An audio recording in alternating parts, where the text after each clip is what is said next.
E aí, galera, além da densidade, outro conceito muito importante para a hidrostática é a pressão. Na aula de hoje a gente vai entender o que é pressão e pressão hidrostática. Então, vem comigo que eu te explico.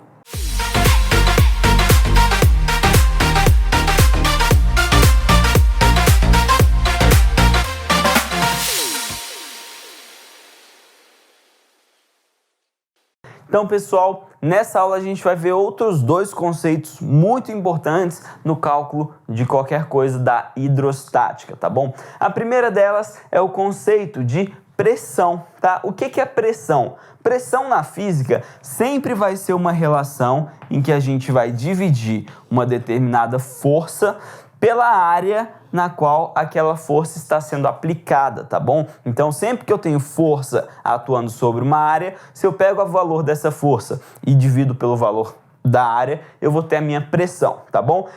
Um caso para você pensar um pouco é o seguinte: imagina que tem uma menina que está usando salto e que usa também o tênis. Por que se ela ficar a noite inteira de salto, o pé dela vai estar doendo muito no dia seguinte? Isso porque a pressão exercida sobre o pé dela quando ela está de salto é muito maior em pontos específicos. Por quê? Olha só, a área de contato que eu tenho do pé dela, né, do sapato, com o chão é menor do que a área de contato quando está usando o tênis. Percebe o seguinte: qual que é o contato que o sapato de salto alto faz com o chão? Bom, eu tenho aqui essa parte de trás do salto e a parte do apoio ali na frente. Então, de área mesmo, eu tenho esse espacinho e esse espacinho.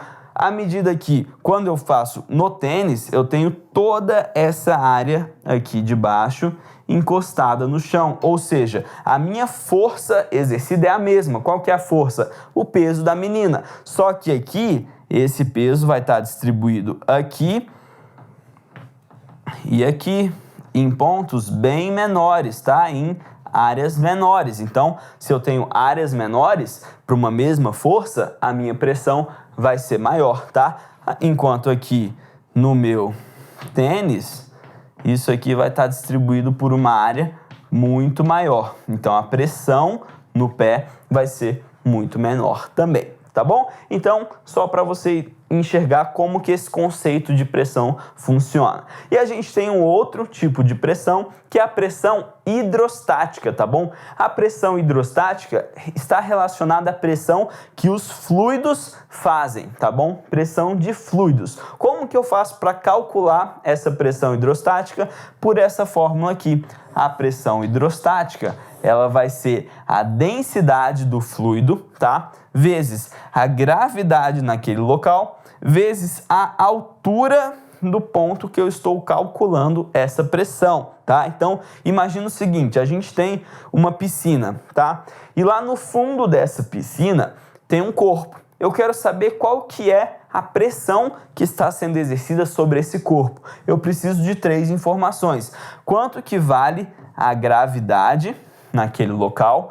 Qual que é a densidade desse fluido? E se você lembrar da última aula, esse D pode estar escrito também ρ, tá? Então, D ou ρ do fluido. E qual que é a altura da coluna de fluido em cima dele, tá bom? A coluna de fluido em cima dele tem essa altura aqui, tá bom? Pessoal, a pressão hidrostática não depende se essa piscina é comprida, tá? Se essa piscina ela tem formato esquisito. Não, a pressão hidrostática vai depender apenas desses 3 fatores: gravidade, densidade do fluido e a altura que o fluido está em cima daquele corpo, tá bom? E aí, já avançando um pouco mais, você vai ver que nas suas análises, a gente aqui na Terra está imerso em um grande fluido, que é a atmosfera, tá bom? E essa atmosfera também exerce uma pressão que é chamada